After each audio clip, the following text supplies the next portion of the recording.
Thank you for turning to page 121. Today we're going to take a look at a pretty exciting new product from Mark Miller. Manhunt for Megatraveller. This is a lost manuscript that had been recovered and updated and released as a PDF back at the end of April. So I think on April 28th. So we're going to take a look at the book here. There are going to be spoilers in here. If you're going to read this guy, turn off now because there are going to be spoilers. I'm going to go straight through the entire adventure. But I'm going to go also through the history of why this was lost and then found, and everything that's in this book. This was a lot of fun to read. So today we're going to take a look at Manhunt. It's available on PDF now to be print on demand at the end of May. Right now is the plan. I also want to remind everybody I'm on a subscription drive, trying to get to that mystical 1,000. So if you could help my channel grow, I'd appreciate it. If you can go ahead and subscribe, over half my subscription or my views come from non-subscribers. So if you've been on the fence, go ahead, add one more. What's the difference? I also have a Patreon going right now. If you could help out there, I'd like to improve my backdrop and some of my equipment, as well as be able to continue getting current products to review. So if you could help out in the Patreon, that'd be wonderful too. But back to the point at hand, today we're going to take a look at the Megatraveller adventure Manhunt, Part 1 of the Onizium Quest. Today from Mark Miller. Manhunt, Volume 1 of the Onizium Quest. Before I go any further, I'm going to show pretty much the entire module, and I'm going to give up a ton of spoilers. If you don't want either of these things to happen, I advise you to tune out now. This is the last warning. There will be spoilers. So this is a Megatraveller module published by Far Future Enterprises in the old Megatraveller style. I'm going to go into the history of it, but I'm going to take this in the order that it was written. So there's an afterword that tells us where this module came from. Just a brief thing. This is a manuscript that was written in 1990 and was returned to the author by DGP because they weren't going to be publishing Megatraveller anymore.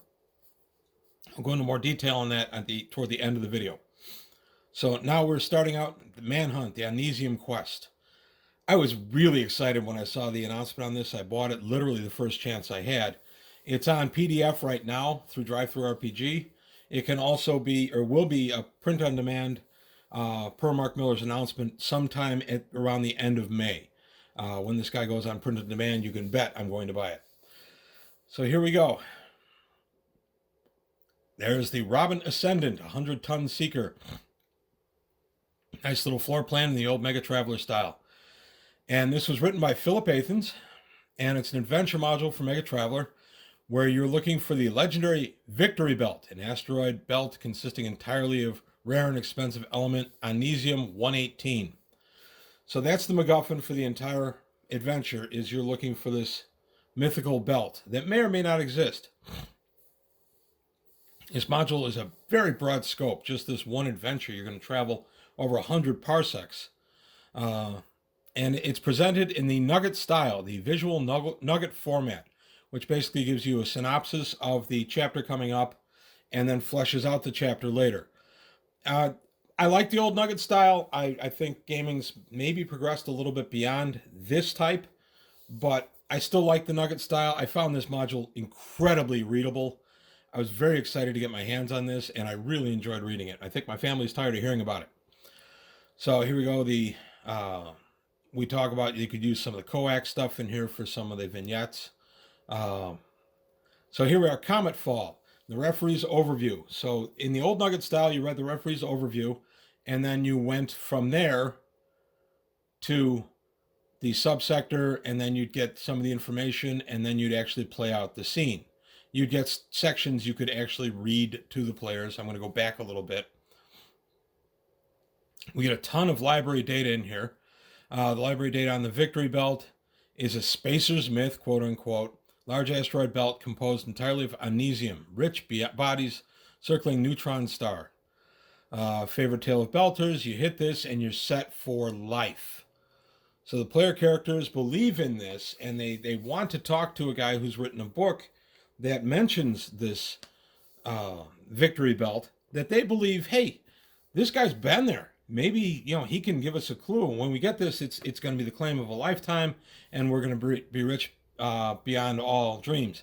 Now, the other thing you have to remember is this is set against the backdrop of the rebellion. Because it is Megatraveller, the rebellion has happened already. And as you progress, it's going to take you time to jump, 100 parsecs. In the module, it's about 2 years. Over those 2 years, the rebellion is continuing. So you get to see some of the rebellion unfurl in this as well, which was pretty neat. This was so cool going back to the late 80s in this module. So then we get the Trinsvale subsector, which is where the adventure starts. And then some information on the background. And some nice vignettes in here. Details about the Trins, the reddening, which is through... there's a virus in the air that when you breathe it in, it causes your skin to go red. It doesn't really normally hurt people, but it makes your skin red for a period of time. And on Trin, that can be kind of valued. So you have some people that have purposely exposed themselves to this so they look red, and other people are using makeup to keep the red. It's an interesting little twist. I like it. And then we get the detail on the world, and then the regional map of Trinia. And where we're going first is Comet Fall, Scenario 1. We're going to a comet. Comet is where the Vargir scientist who wrote the article that you are interested in is currently doing his research. So you say, okay, let's go. So you're going to this comet in the Trin system, and finding the guy and getting out there is kind of interesting. The comet environment is brought out in great detail. And then you may or may not crash on the comet, depending on the scenario, how you're going to run it, and then how you get back there. There's a microgravity, so it's a tough situation. You can end up literally just stepping off into space. It could be a real problem. So once you're on the comet, you're looking for, oh my goodness, I'll find his name. It's a Vargir name that I had a hard time pronouncing as I read the module. I practiced it a few times, but it's not the easiest name.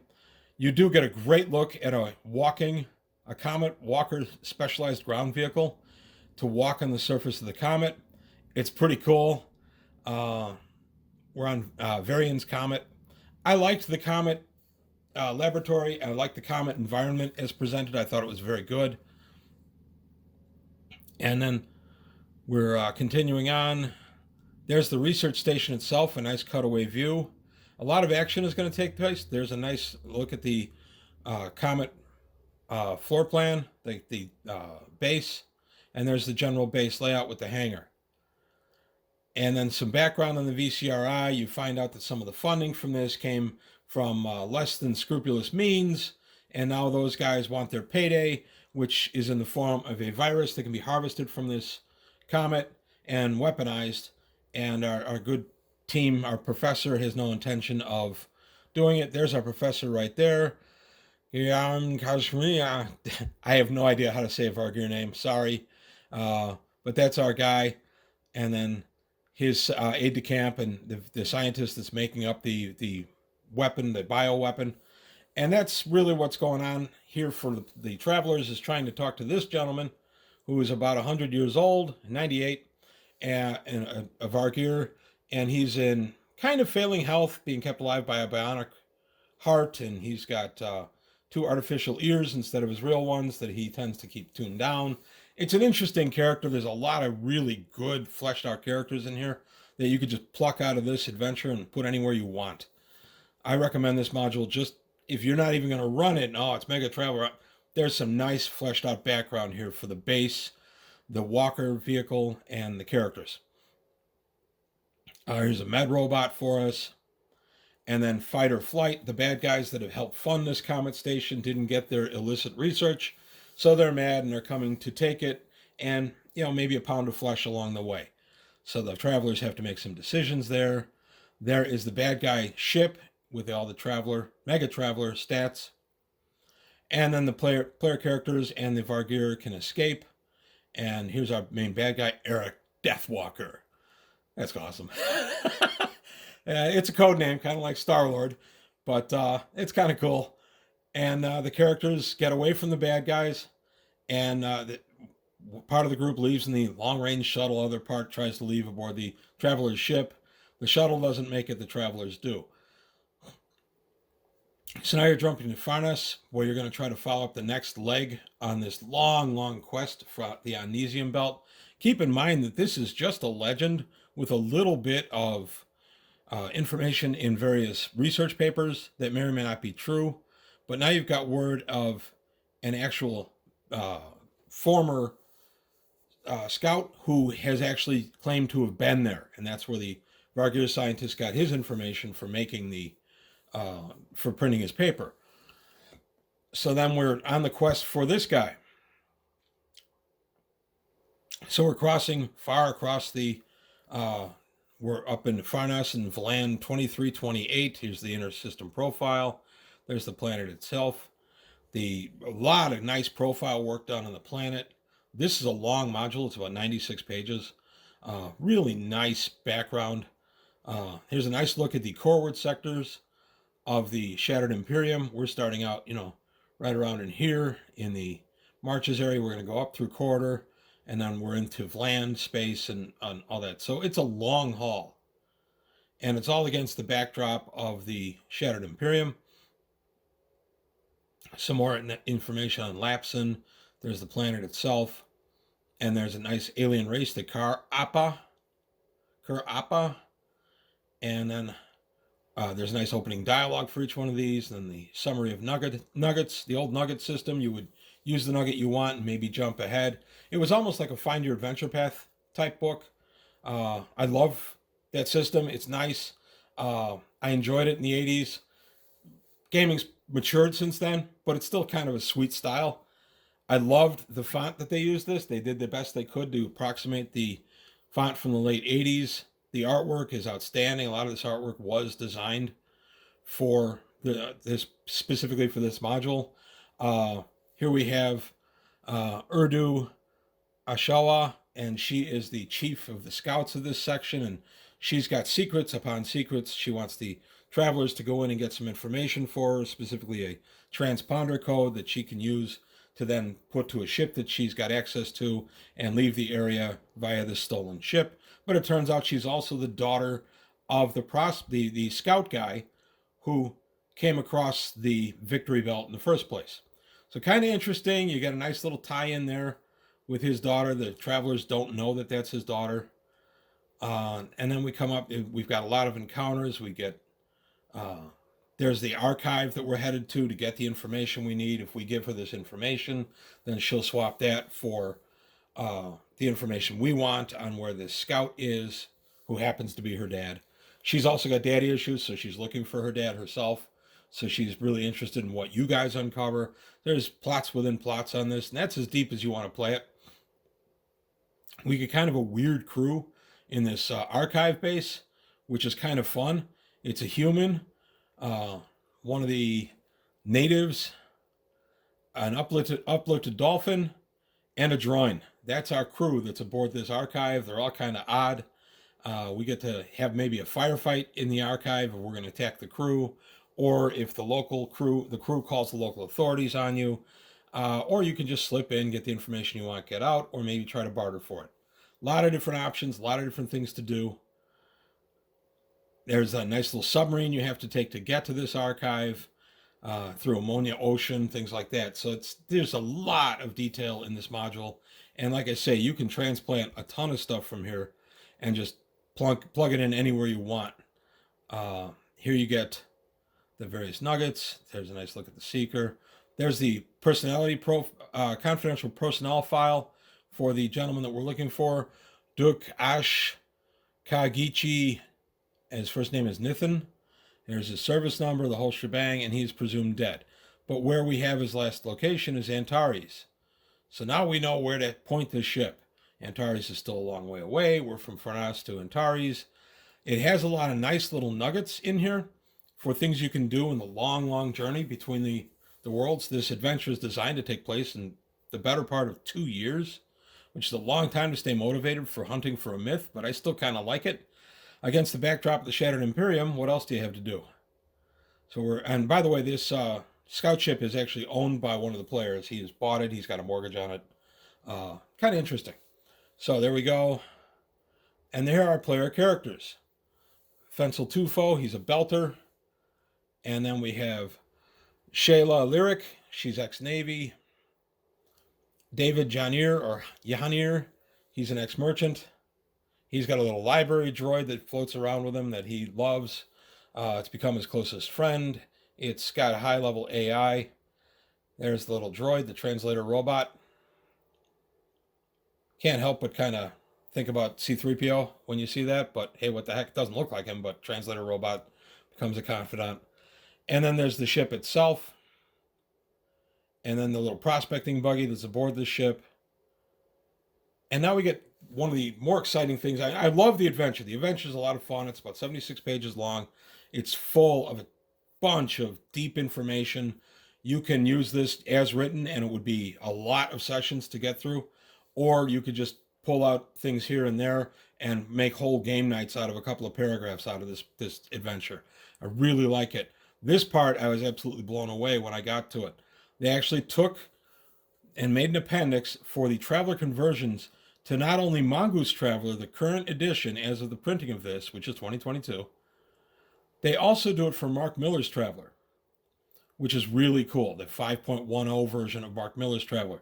So if you're playing either of the current versions or Megatraveller, this is ready to go. You don't have any other work for you to do as far as fleshing out the equipment and such, or the vehicles and such, because they're here. The Med Robot converted to Mongoose. I thought that was an excellent touch. And then we get to wonderful things. We get a nice little look at the history of Digest Group publications and how they were they were a de facto Traveller licensee starting in about 86, but they actually kind of took over and started really shaping Megatraveller with GDW's blessing. And they published a bunch of products for Megatraveller, Traveller originally, then Megatraveller, all with an agreement and working with Game Designers Workshop. So it was really cool, especially in that time when you were into Traveller in the late 80s, which I was. It was a really exciting time because we were getting two excellent publishers putting out stuff, and it all dovetailed because they're coordinating with each other. And then in about 1990, for reasons that are really not brought out terribly in here, but Digest Games was finding it a little tough to keep up with things, and Game Designers Workshop was kind of looking to take Traveller, Megatraveller, in maybe a grittier division. We're heading into hard times, and so GDW and DJP kind of pulled apart a little bit, and they weren't doing much anything, but they'd already advertised the Onesium Quest, this is part one of that module, and in fact, the module had already been written.